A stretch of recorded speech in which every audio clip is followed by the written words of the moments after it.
ప్రభువు పేరిట మీ అందరికీ ఈ రాత్రికాలపు శుభములను వందనములను తెలియజేయుచున్నాను. ప్రియులారా, ఈ రాత్రి పరిశుద్ధ లేఖన భాగమును మనము చదివినట్లయితే, నువ్వు నడుచు మార్గమంతటిలో నీ దేవుడైన యెహోవా నీకు తోడయుండును. యెహోషువ గ్రంథము 1వ అధ్యాయము 9వ వచనం. ప్రియులారా, ఈ రాత్రి మన ధ్యాన అంశము దేవుని తోడ్పాటు, మన ధైర్యము. ప్రియులారా, జీవితంలో మనం ఒంటరిగా ఉన్నామని భావించే క్షణాలు చాలా వస్తుంటాయి. రేపటి గురించి ఆందోళన, చేస్తున్న పనుల్లో సవాళ్లు మనల్ని నిరుత్సాహపరుస్తాయి. సరిగ్గా ఇలాంటి స్థితిలోనే మోషే మరణము తరువాత ఇశ్రాయేలీయులను నడిపించే భారము యెహోషువపై పడింది. అప్పుడు దేవుడు అతనికిచ్చిన గొప్ప వాగ్దానమే ఇది. ఈ రాత్రి దేవుడు మీతో కూడా ఇదే చెప్తున్నాడు. మీరు వెళ్ళే ప్రతి అడుగులో, మీరు పడే ప్రతి కష్టములో ఆయన మీకు తోడయున్నారు. ఆయన ఉనికి మనకు భద్రతను, విజయాన్ని ఇస్తుంది. అవును ప్రియులారా, దేవుడి రాత్రి వాగ్దానము చేస్తున్నాడు. ఆయన నీకు తోడై ఉంటాను, నిన్ను కాపాడుతాను, భయపడక నిబ్బరముగా ఉండుమో అని. ఈ లోకములో అనేక మంది వ్యక్తులు మన జీవితంలోనికి వస్తూ వెళుతూ ఉంటారు. ఉద్యోగములో ఉన్నప్పుడు మనతో ఉండే స్నేహితులు, చదువుకునేటప్పుడు ఉండే స్నేహితులు, మన తల్లిదండ్రులు, మన తోడ పుట్టిన వారు, మనకు భాగస్వాములుగా మారే భర్త లేదా భార్య, మన కడుపున పుట్టిన మన బిడ్డలు. ఇలా చూస్తే ప్రతి చోట, ప్రతి సందర్భంలో మనతో పాటు అనేక మంది ఉంటారు. అందులో కొందరు మనకొక మాట చెబుతారు. మనల్ని నమ్మించాలనో, మనల్ని ఆదరించాలనో, మనల్ని మోసము చేయాలనో, ఏ కారణము ఏదైనా సరే వారు చెబుతారు కదా, నేను నీకున్నాను, ఏ కష్టము వచ్చినా నాకు ఫోన్ చేయి, నేనున్నాను అని మర్చిపోకు, నీ చదువుల్లో నేను నీకు సహాయము చేస్తానని చెప్పేవారు, నీ ఉద్యోగములో నీకు సహాయము చేస్తా అని చెప్పేవారు, నీ వృద్ధాప్యములో నీకు సహాయముగా ఉంటా అనేవారు, మరి నిత్యము ఎప్పుడు తోడై ఉంటానో అన్నవారు చేసిన వాగ్దానమునకు కట్టుబడి ఉన్నారా? మధ్యలో ఎంతమంది మనల్ని విడిచి వెళ్ళిపోయారో మనకు తెలుసు. ప్రియులారా, ఏమి ఆశించి మనల్ని వదిలివేస్తున్నారో మనం అర్థము చేసుకుంటూనే ఉన్నాం. వారి తోడు ఉందని, వారి అండదండలు ఉన్నాయని, వారు మద్దతుగా ఉన్నారని ప్రారంభించి చివరకు వారెవరు కూడా సహాయం చేయక మధ్యలో ఆగిపోయే పనులు, మధ్యలోనే ఆగిపోతున్న కార్యాలు ఎన్నో ఉన్నాయి. అయితే ఈ రాత్రి ప్రియులారా, దేవుని వాక్యములో చెప్పబడినట్లుగా మన దేవుడు సజీవుడైన మన ప్రభు మనకెప్పుడు తోడుగానే ఉంటాడు. ఎన్నడూ కూడా మనల్ని ఆయన విడిచిపోడు. పర్వతములు తొలగిపోయినా, మెట్టలు తత్తరిల్లినా నా కృప నిన్ను విడిచిపోదు అని దేవుని వాక్యము చాలా సుస్పష్టముగా వ్రాయబడి ఉంది. మనము నడుచు మార్గమంతటిలో దేవుడు తోడై ఉంటాను అని వాగ్దానము చేస్తున్నాడు. ఆయనెన్నడూ మనల్ని విడిచిపోడు. ఈ రాత్రి మనకివ్వబడిన వాక్య భాగమును మనం ఒకసారి చూస్తే, ఈ మాటలు యెహోషువతో చెప్పబడినవి. మోషే తరువాత ఇశ్రాయేలీయులను నడిపించే సామర్థ్యము ఉందని దేవుడు యెహోషువకు ఆ బాధ్యతను అప్పగించాడు. ఆ బాధ్యత ప్రకారము యెహోషువ ముందుకు సాగాలి. అయితే ఇంతమంది జనమును నన్ను నడిపించగలనా అనే భయము యెహోషువలో మొదలైనప్పుడు దేవుడు యెహోషువతో అంటున్నాడు, మోషేకి తోడై ఉండినట్లు నేను నీకు తోడై ఉంటాను, భయపడక ముందుకు సాగు అంటున్నాడు. నువ్వు నడుచు మార్గములో ఎన్నో ప్రమాదాలు ఉంటాయి, ఎన్నో సమస్యలు ఎదురవుతాయి అని నువ్వు భయపడవలసిన అవసరము లేదు. నీవు నడుచు మార్గమంతటిలో నేను నీకు తోడై ఉంటానని దేవుడు యెహోషువకు భరోసా ఇచ్చాడు. ఈ రాత్రి జీవాక్యము వింటున్న మీకు కూడా దేవుడు సెలవిస్తున్నాడు. నీ మార్గములో, నీ ప్రయాణములో, ఈ లోకపు యాత్రలో నేను నీకు తోడుగా ఉంటాను. నీవు దేనికి భయపడవలసిన అవసరము లేదు అని. బహుశా ఈ వాక్యము వినుచున్న నీవు ఈ రాత్రిన ఈ లోకపు ప్రయాణాన్ని చూసి భయపడుతున్నావేమో. నీ భావి జీవితం ఏమవుతుందో అని దిగులు పడుతున్నావేమో.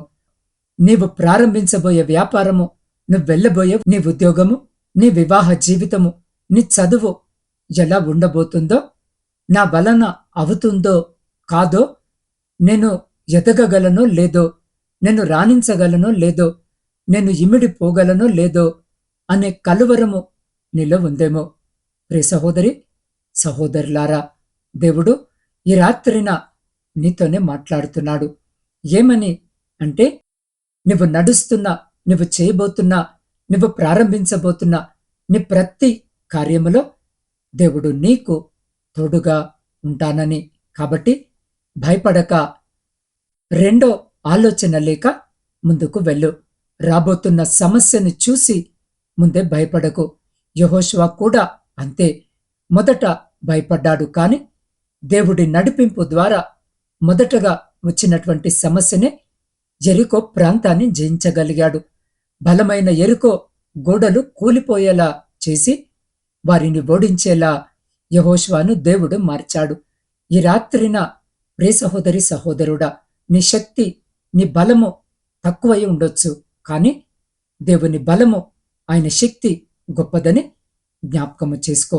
ఆయన లోక సృష్టికర్త అని మర్చిపోకు.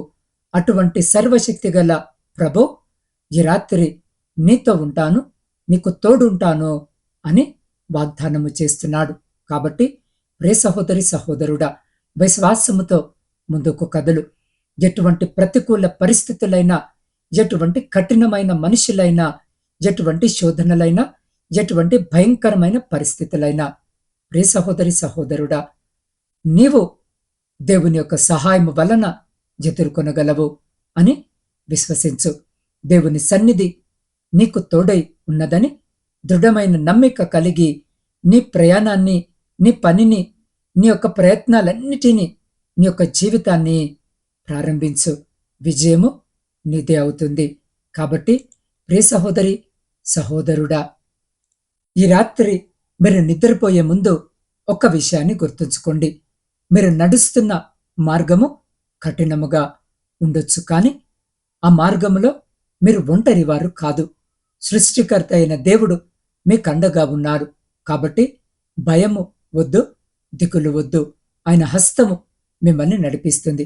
కాబట్టి ప్రియ సహోదరి, సహోదరుడా, ఈ రాత్రి జీవాక్యము వినిచిన్న మీరున్న స్థితిలోనే మోకరించగలిగితే మోకరించి మీ రెండు చేతులు ఆకాశము వైపెత్తి, లేదా మీ కుడి చేతిని మీ హృదయంపై పెట్టుకొని నాతో పాటు ప్రార్థనలో ఏకీభవించు. పరిశుద్ధుడా, మహాశక్తి సంపన్నుడా, కృప కనికరములు కలిగిన దేవ, మీ శ్రేష్టమైన జీవము కలిగిన నామమును బట్టి స్తుతులు, స్తోత్రాలు, వందనాలు. తండ్రి, రాత్రి వాక్యము ద్వారా మీరు మాతో మాట్లాడి మమ్మల్ని బలపరిచి, ఆదరించి, ధైర్యపరిచినందుకు స్తోత్రాలు. అవును తండ్రి, యెహోషువకు తోడైన దేవుడవు, మాకును మీరు తోడుగా ఉంటారని, మేము వెళ్ళే ప్రయాణాలు, మేము వెళ్ళేటటువంటి పనులు, మేము చేసే ప్రతి ఒక్క ప్రయత్నాలన్నిటిలో విజయాన్ని ఇస్తారని, మేము నడుచు మార్గం అంతటిలో మీ యొక్క సన్నిధి మాకు తోడుగా ఉంచుతారని, యెహోషువను గెలిపించిన దేవుడవు ప్రభువా, యెహోషువను ధైర్యముతో నడిపించిన ప్రభుడవు, యెహోషువను ఆదరించిన దేవుడవు. తండ్రి, ఈ రాత్రిన ఈ వాక్యము ద్వారా మమ్మల్ని కూడా ఆదరించి, బలపరుస్తూ, ధైర్యపరుస్తూ ముందుకు నడిపించుమని నీ పాద సన్నిధిలో వేడుకొనుచున్నాం. దేవా, ఈ గాఢాంధకారమైన చీకటిలో ప్రయాణాలు చేస్తున్న ప్రతి బిడ్డ ప్రయాణమును మీరు జ్ఞాపకము చేసుకుని క్షేమకరమైన ప్రయాణము బిడ్డలకు దయచేయమని వేడుకొంచున్నాం. ఆ రీతిగానే తండ్రి, శారీరక మానసిక బలహీనతలతో బాధపడుతున్న ప్రతి బిడ్డని జ్ఞాపకం చేసుకుని మీ పరిశుద్ధమైన హస్తంతో తాకి శీఘ్రమైన స్వస్థతను, మంచి ఆరోగ్యమును బిడ్డలకు దయచేయమని వేడుకొంచున్నాం. వ్యవసాయదారులను జ్ఞాపకం చేసుకోండి. వారు చేస్తున్న పనిని ఆశీర్వదించి వారి సమస్తమును మీ కృపలో భద్రపరచండి. దేవ, ఉద్యోగము లేని ప్రతి బిడ్డకు ఉద్యోగము దయచేయండి. ప్రభువ, ప్రాముఖ్యంగా విద్యార్థుల కొరకు ప్రార్థిస్తున్నాం. బిడ్డలకు కావలసిన మంచి ఆరోగ్యాన్ని, జ్ఞానాన్ని, జ్ఞాపక శక్తిని దయచేయండి. అయా, కుడికి గాని జడముకు గాని బిడ్డలు తొలగిపోకుండా బిడ్డలు చేపట్టి ముందుకు నడిపించండి. దేవారీతిగానే కుటుంబ పోషణకై కుటుంబాలను వదిలి అయా పరాయి దేశాల్లో ఉద్యోగాలు చేసుకుంటూ కష్టపడుతున్న ప్రతి బిడ్డ కొరకు ప్రార్థిస్తున్నాం. ప్రతి బిడ్డని జ్ఞాపకం చేసుకోండి. అయ్యా, ఎంతో మంది బిడ్డలు ఆయా దేశాల్లో పనిచేయడానికి వారికి అవసరమైన అనుమతులు లేక దేవా వారు అక్కడే ఉంటూ నా తండ్రి కష్టాలు అనుభవిస్తూ ఉండగా నా తండ్రి ప్రతి బిడ్డకు వారున్న దేశంలో పని చేసుకున్నటకు కావలసిన అనుమతులు లభించలాగున కృప చూపండి తండ్రి. వారి యజమానులతో మీరు మాట్లాడండి. అయ్యా, వారి హృదయాలను కదిలించండి. బిడ్డల చేతుల కష్టార్జితము రెండంతలుగా ఆశీర్వదించి వారిని వారి కుటుంబాలను మీ కృపలో భద్రపరచమని వేడుకొంచున్నాం. గర్భఫలము లేని ప్రతి బిడ్డను ఈ రాత్రి మీ పాద సన్నిధిలో పెడుతూ ఉండగా బిడ్డల గర్భాన్ని ముట్టి బిడ్డలకు గర్భఫలము దయచేయండి. ఆర్థిక సమస్యలు, అప్పుల భారముతో కొట్టుమిట్టాడుతున్న ప్రతి బిడ్డని జ్ఞాపకం చేసుకోండి. ప్రతి ఆర్థిక బంధకము నుంచి, ప్రతి అప్పుల భారము నుంచి విడిపించి బిడ్డలకు శాంతి, సమాధానము దయచేయమని వేడుకొంచున్నాం. దేవా, సైన్యములో ఉండి దేశాన్ని కాపాడుతున్న ప్రతి సైనికుని చుట్టూ మీ కంచె వేసి ప్రతి శత్రు, ప్రతి అపాయం నుంచి మీరు బిడ్డల్ని కాపాడి వారిని వారి కుటుంబాలను మీ బలమైన రెక్కల చాటున భద్రపరచమని వేడుకొంచున్నాం. దేవా, సైన్యములో ఉండి దేశాన్ని కాపాడుతున్న ప్రతి సైనికుని చుట్టూ మీ కంచె వేయండి. ప్రతి శత్రు, ప్రతి అపాయం నుంచి మీరు బిడ్డల్ని కాపాడి వారిని వారి కుటుంబాలను మీ బలమైన రెక్కల చాటున భద్రపరచండి. మీ సేవకుల కొరకును, సేవకురాండ్రు, వారి కుటుంబాలు, వారి పరిచర్య అంతటినీ ఈ రాత్రి మీ పాద సన్నిధిలో పెట్టుచున్నగా బిడ్డలను జ్ఞాపకము చేసుకుని దీవించండి, ఆశీర్వదించండి. తండ్రి, ఏ ప్రాంతంలో మీ స్వార్థ పరిచర్య అందించబడుట లేదో ఆయా ప్రాంతాలకు నీ బిడ్డలను నడిపించి వారి ద్వారా అచోట రక్షణ స్వార్థ అందించబడి అనేకులు మీ రక్షణ మార్గం వైపు నడిచే కృపను బిడ్డలకు దయచేయమని వేడుకొంచున్నాం. దేవా, వృద్ధుల కొరకును, వితంతుల కొరకును, శ్రమలను అనుభవిస్తున్న ప్రతి బిడ్డ కొరకు ప్రార్థిస్తున్నాం. ఈ రాత్రి ఒంటరి జీవితాన్ని గడుపుతున్న ప్రతి బిడ్డ కొరకు ప్రార్థిస్తున్నాం. బిడ్డలతో మీరుండండి, మాట్లాడండి, కావలసిన సహాయం దయచేయమని వేడుకొంచున్నాం.